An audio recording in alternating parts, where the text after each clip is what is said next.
Sharma, Economics and Current Affairs faculty at Oliveboard.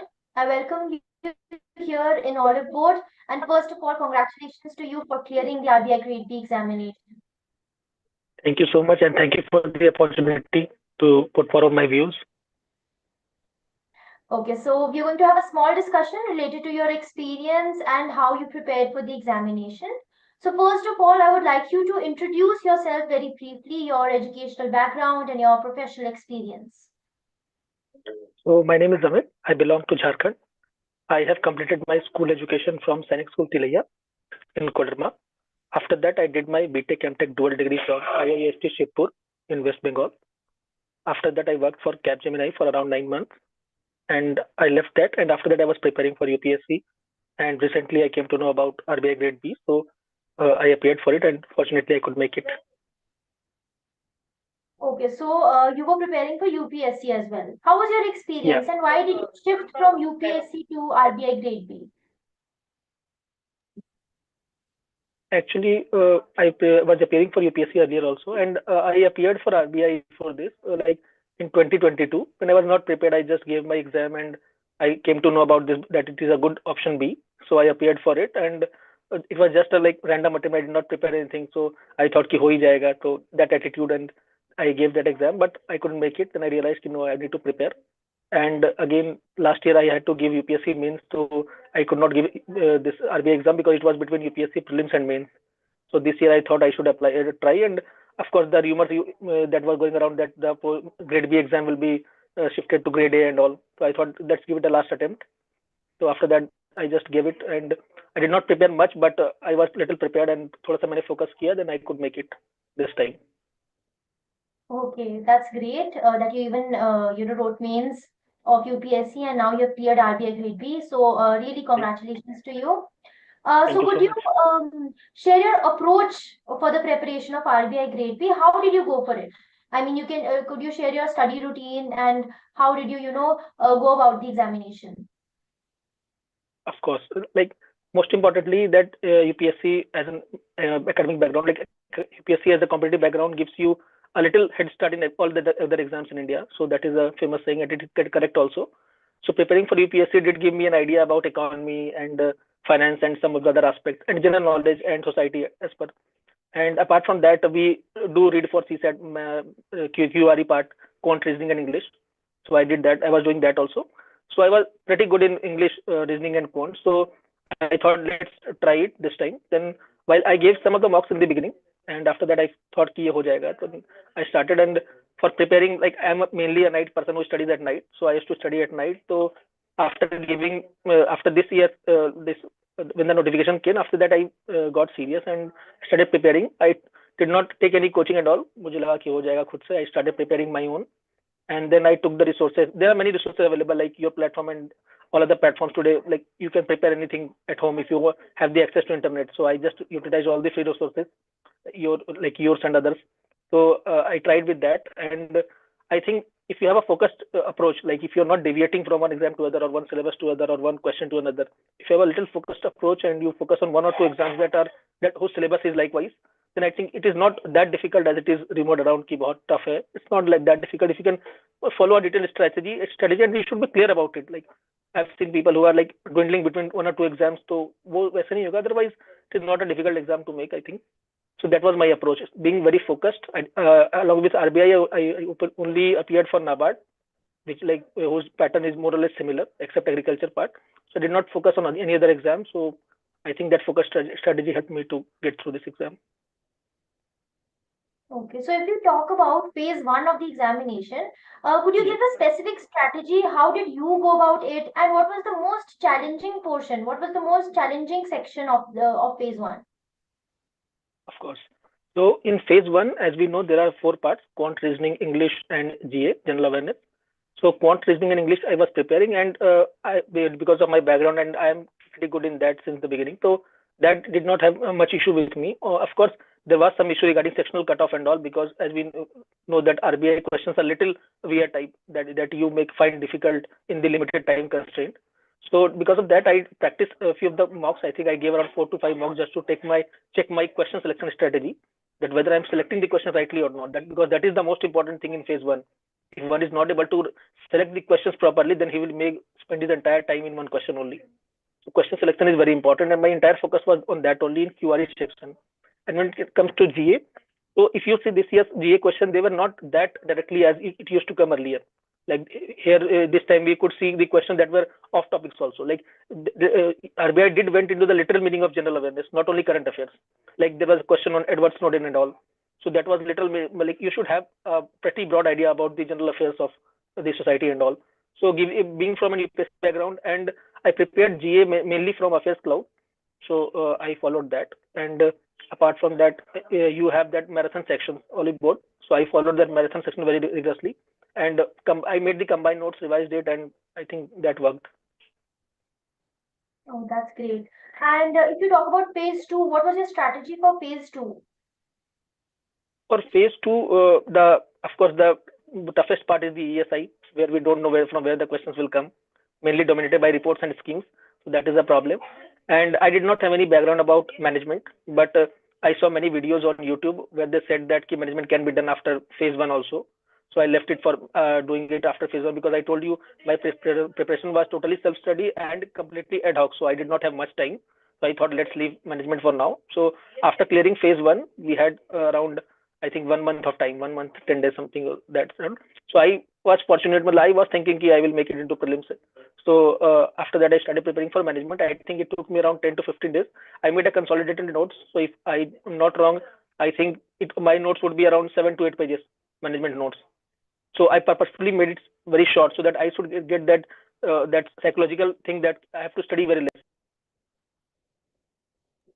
Apart from that, finance is mainly dominated by current affairs, finance and ESI. So I followed the current affairs part of the YouTube videos. And again, there are marathons, which I followed rigorously. And of course, we see the compilation of videos coming for reports, for schemes.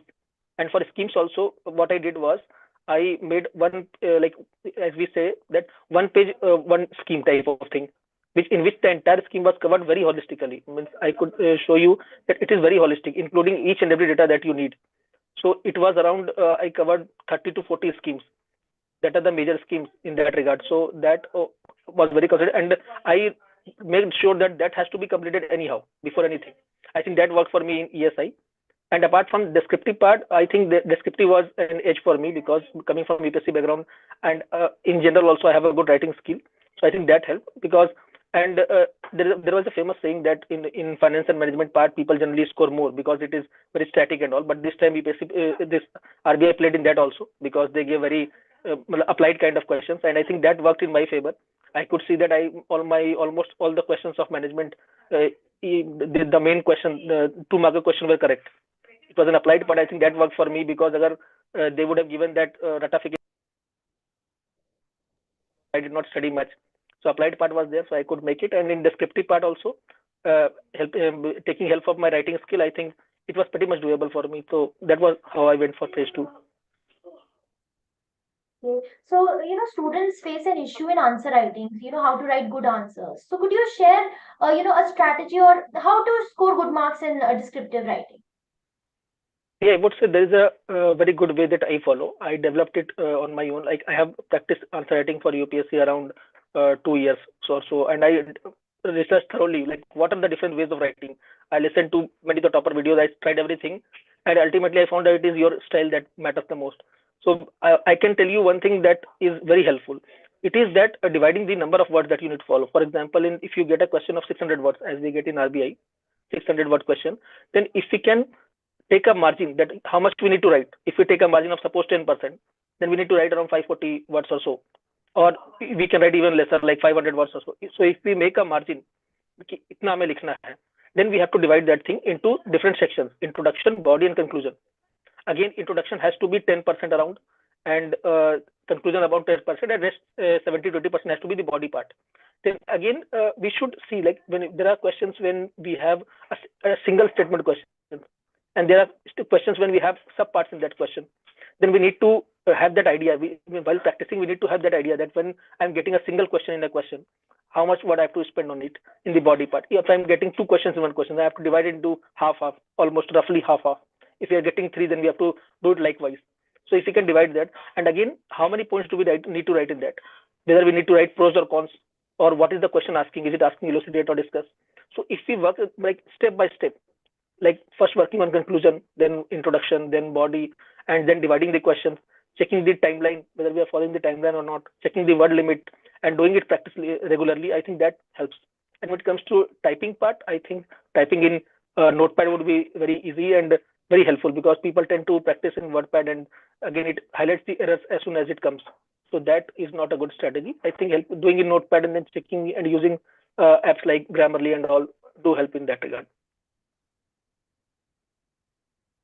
So another important issue which most of the students face is of time management.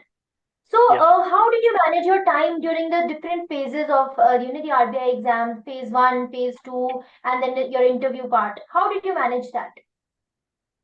So as I would say, I said you my strategy was totally ad hoc. It was like to complete it anyhow. So I tried my entire philosophy was based on that I have to play on my strengths. Like I have my strength in reasoning, maths, and English. So in phase one, I decided that just clear the cutoff in that and score a little bit more in English, and that should do. Do not spend, like people tend to be like, if I'm good in English, I'll spend more time in English. So you have to play on your strength, but not excessively play on your strength. Otherwise, you'll miss on the other parts, because the time limit in phase one is very less. In fact, very, very less. And seeing the type of questions we got in general awareness this time, the questions were pretty big. So it would take much time to read those questions also. So if you see on an average, I think it gets 18 seconds or so for one question GA, if I'm not wrong. So in that regard, reading the question, understanding it, comprehending it, and then answering the question by recalling, it takes a lot of practice. So I think for GA we need to do multiple revisions, and that would help. When it comes to phase two, I think time management can be sorted if we are good with descriptive part, because it is the descriptive that tends to be missing around the people. So because objective we get enough time to solve this question, although they are more conceptual than phase one, but they are pretty much doable. But when it comes to descriptive, I said you the same way. If you can divide the time up as per the structure of the question, as per the sub parts, sub parts of the question, and likewise the time and the word management, I think it can be done very well. Okay, so you said that ESI part was challenging for you, right? So were there any other Yes. areas which are challenging for you, and how did you overcome those challenges? Because see, ESI is a major portion in the examination, right? So how did you overcome that kind of challenge? See, as I said for ESI, I did this thing only. Like I made sure one topic has to be in one page. It should not go beyond one page at any cost. If you're writing disadvantage in exam, but it will be a psychologically disadvantage to you, because you will think that I have to read a lot, because everyone has to be remembered. The same way, little problematic was finance part, because the syllabus of finance is not that defined as for other subjects like management and all. Apart from that, the new part that has come like risk management, thoda accountancy wala portion, these things were pretty new to me because I'm not from commerce background. So I did find it a little difficult. But again, like I got through the basic books and a little videos that are available on YouTube. So that gave me a rough idea. And unfortunately, we did not get any question from that topic. So that was a relief for me that I did not get anything from that. So that is how I went around it. Okay, okay. So you said that you have given 4 or 5 mock tests before going for the examination, right? So, Phase one, phase two, how? phase two, I did not get time much for this mock test. Oh, okay, okay, okay. But you were already preparing your descriptive writing for UPSC, so it kind of helped for you, right? Ha, it kind of helped. Yes, yes. Like So I if I talk cleared.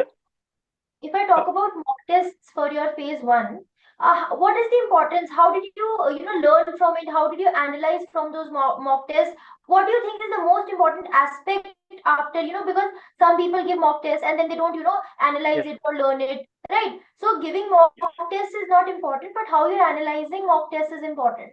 So how did you yes. learn from it? What was your strategy? How did you go about it? So the most important thing which I did was time management from mock, because I knew key questions one can solve the question, but if they are not good in time management, nothing will be fruitful in the exam. So I tried my best that I have to stick to the time limit. What I did was I made a buffer area, like I made a buffer that I have to score at least 10. I had a buffer of 10%, that whatever is the cutoff, general cutoff in the exam, I have to score 10% above that in the sectional. Because as you know that at least quant and reasoning people solve only for sectional cutoff. They don't try to score much in that, or as far as you are too good in that. So I tried that in all the sections QRE, counter engineering English, I should have a buffer of 10% at least from the previous cutoffs. For example, if the cutoff is 3 marks or 4 marks, I have to get a buffer of 1 marks. 10 to 15% का buffer होना चाहिए in both in terms of time and in terms of marks. So suppose that time is allotted is 20 minutes, then I have to have solved that question, that sectional cutoff with extra 10% buffer of marks in 10% lesson time. So that was the kind of thing I did as far as time management is concerned. And for solving the questions, again, I did extensive practice of selecting the questions. My entire mock test was based on selection of questions, because once you can in every exam, not only RBI, in every exam, if you can select the questions correctly, half the battle is won. So selecting the question is very important. And I think in RBI also every year they give certain questions that you can solve if you have a decent level of study. If you have done in any of the subjects, you can tackle those questions, and that would be enough to tackle the cutoff, because you see anyway cutoff is not that high that you cannot solve those many questions. It is just that people tend to get in the initial questions, they tend to get stuck, and then they waste their time, and that is what leads to their failure. So if one can manage the time, and most important thing is selection of questions. If you can do that, I think there is nothing stopping you. So we've talked we've taken good amount of time in phase 1 and phase 2. So let's talk about interview now. How was your experience in your interview? How did you prepare for it? So actually, when we got the result for phase 2, only then I got the my joining letter for this ICAR-AO, for which the results came last year. So I was recommended for that also. So I had to go for medical and all, the medical procedure for that, and we have to send a lot many certificates and everything. So it took much of my time, and I was left with, I think, around 5 to 6 days for interview after that. It was quite hectic, and I had my interview on the second day itself, on 3rd December only. And I had my interview on the second day, and that too, I was the first one to be interviewed on that day. So it was kind of hectic for me. So as first, when we come to the preparation part to begin with, in the preparation, I did the same thing, which is said, like you have to prepare your DAF. Your DAF is the Bible for that. So there is nothing falling apart. So I extensively prepared my DAF, and apart from my DAF, like I did not go into much of the nitty-gritty, like people say that we have to complete each and every one. Of course, I did not have that much of time, but I tried that I should have a broad idea about everything, because they're not asking the factual data from any of that. Like people say that you should prepare word by word, but they're not asking the factual data. If you have a broad idea about whatever you have written, and you can justify that yes, you have done that thing, that thing would be good enough. And when it comes to interview part, I think my interview, it was the first day. I would say that like I went for the interview. The team was very cordial in helping us. The procedure and the ambience of the interview and RBI this building was very good. When we went inside, they were very cordial in helping us. And when I saw my name was the first to be interviewed, I was little nervous. But I'm the first one to be interviewed. My first interview and the first candidate to be interviewed. So when I went inside, the board was very cordial. I would say they were very cordial in helping. So I think in the initial few questions, they were asking me like simple questions like my DAF. I'm from engineering background, and I have my master's, and I have also published a research paper in machine learning. So they were kind of inclined towards machine learning. How can it help in RBI and all? Because you have a research paper in that. Then they were asking that in which publication did you publish that? Which international publication? I said, and after that, my entire interview in I think the 1/4 of the interview went towards this only, how machine learning will help with that. Then they came to, there was a ma'am, she started asking about forex and all, foreign exchange. Then they were asking about banking sector, what are the problems and the tussle between government and all, everything they were asking. And after that, there was a question when honorable member asked me that, tell me that Honorable Finance Minister Sitaraman and RBI Governor are now taking a different stance regarding a certain issue. I don't remember the issue. They said they are taking a different issue, like they're taking opposite stand on that. So what is your take on that? Who is correct? Then I did not have any idea about that issue. I just said, sir, I don't know much about that issue, but I think Honorable Finance Minister must have consulted RBI Governor, because they don't do anything without consultation of RBI. And then they started laughing like anything. And I think that went in my favor, because the mood was very, like in the morning, people are so like not that happy. And when they were totally refreshed by that answer, and they were laughing. And then after that, my interview went another almost, I think, 15-20 minutes. So my interview was quite long. I think it was 35 to 40 minutes or so. So after that, they asking me, and after that, I observed one thing, that whenever I was not able to answer a question, Honorable Chairman Sir used to emphasize me, you can answer this question, you answer it. And not only general way, but he was a little he was little determined that you can answer this question. So when he asked me, I remember he asked me a question that in which situation is RBI not able to control the inflation? Then initially I was like, I heard the question, I knew the answer, but I did not remember at that time. Then I said, sir, sorry, sir, I cannot remember it. And he said, no, you can answer it. You take 2 minutes. I'm giving you 2 minutes to answer this question. And I took time. I said, sir, when the inflation is caused by supply side factors. Then he said, okay, tell me one more. Then again I said, sir, I don't know. I don't remember now. Then he said, okay, I'm again giving you 2 minutes. You take your time and you tell me. Then I said, sir, when the inflation is caused by international factors. Then he said, okay, tell me one more. And then he again gave me 2 minutes. Then again, this thing happened in 4 or 5 questions where he was continuously giving me time and he was saying that you can answer this question, I know. So I think those things went in my favor because they were determined that yes, I can answer. And at last, there was a very interesting moment when they asked me, okay, you have a very good background and it was very nice talking to you. You have a very pragmatic approach and seeing your hobby and all. We asked you a question and Chairman sir said that I have been looking for this answer for last 7 years. Let me see if you can satisfy me with your answer. Then he asked me, okay, if you tell me if you have to select, like there is a superstitious person or we see that superstitions prevail in society. So what do you think, whether we should eliminate those superstitions or not?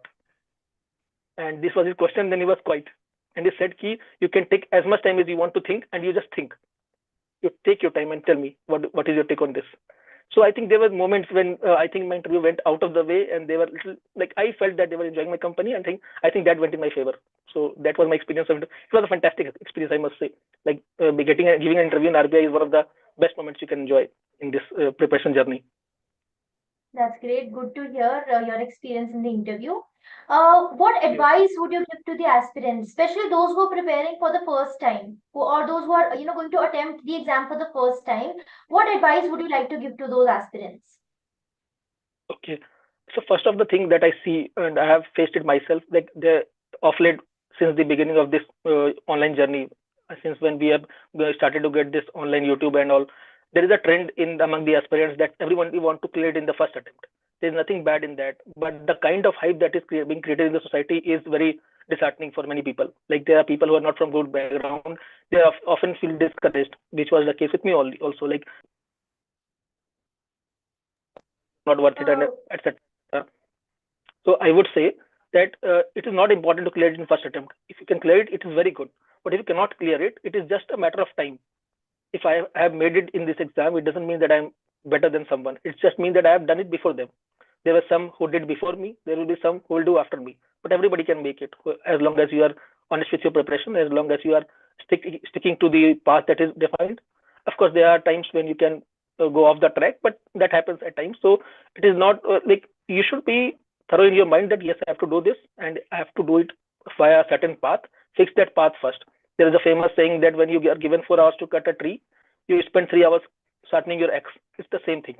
You decide it, you take enough time to decide it, chart out a plan, what you have to do, how you have to do. Even if you have 1 day left for an exam, chart out a plan that how you'll do tomorrow, how you'll approach the exam. And that is what is more important, a systematic approach and following that approach rigorously. That is, I think, the most important thing. Okay, thank you so much.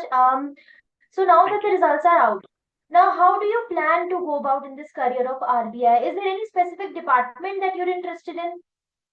How are you going to go about it? I have heard about a few of the departments. As we know, there are multiple departments in RBI. So I have heard about a few departments like fintech department, supervision department, and I am a little more interested in fintech department because it aligns with my preparation background and it aligns with my educational background also. The same I told in my interview also. But as far as I could know about the policy of RBI, they don't entertain our interest much. So they will be assigning it themselves. So like I'm hopeful, whatever I get, I'll try to do my best in that. And of course, being a reputed institution like RBI, any department would be enjoyable in that regard. Okay. So any final thoughts for the aspirants who are preparing, some words of encouragement for them? Would you like to, give them some, good encouraging thoughts so that they can, prepare well for the examination and, be bugged up for the examination? Thank you for the opportunity. It's like I would consider me not the right person to give them much of the advice because I'm also new to this domain. But again, some things that work for me, I think I've said in this, and there are some things which I would like to say that like when I came into this journey, like on the previous attempt which I gave was like random attempt. But when I came into this attempt, I think when the notification came, I think around 20 days before that, that was the time when I was like any other aspirant who did not know anything about this exam. I was motivated ki it is a good option, it is a good career, I should pursue it. But again, like any other boat in the sea, I was lost. I did not have any path. But again, what you should do, what I did, just take a time and make a plan. That is what is most important. Like the most important thing is to build a road. Walking on that road is just a like lame task. Anybody can do that. So create a road for yourself, build a road, and chart out your plans. It's not important you stick to it every day, but what is more important that you should stick to it on an average. If you're doing 8 out of 10 today, you should do 12 out of 10 tomorrow, so that you average out. That is what is important. There are experts like you on YouTube. There are platforms like you who guide people much more than me, who are much more like worthy of guiding the people. Then they should take your advice, learn from their advice. There are times when you conduct those sessions where you don't teach anything, you just talk to people, understand their mindset, and those sessions are important. People should attend those. Learn to interact people informally, those who are in this domain. These things you can do. These things like are they important in two aspects. First, you tend to be a little lighter in your mood. Secondly, you get to know a lot of informal things, like you get to relax, you get to learn informally, you get to see that yes, this exam doesn't need so much of hard work. It just needs smart work and a little bit of patience in that regard. If you can do that, it will be very wise. And for helping people, I have also created a Telegram channel known as Regulatory Bodies 2025. So if you can connect to me, that is also no problem. You can connect to me anytime, or I will share my resources also in that. Like I said, my management notes were around only 6 to 7 pages, and it covers almost everything. So I think those things help, and connect with some good people in good teachers, and take their advice, follow them strictly, and I think that should work. Thank you so much, Amit. It was great talking to you. All the best for your Thank you. future. And I hope all the students, all the aspirants are really inspired by you. And they also, buck up and prepare really well for the examination. Thank you so I much. You wish have the a, same. you have a big road ahead. All the best to you and have a great life ahead. Thank you so much for coming Thank you. here and having this talk with us. Thank you so much for the opportunity once again. Thank you so much. All right. Take care. Have a nice day. Thank you. Bye. Same to you. Bye.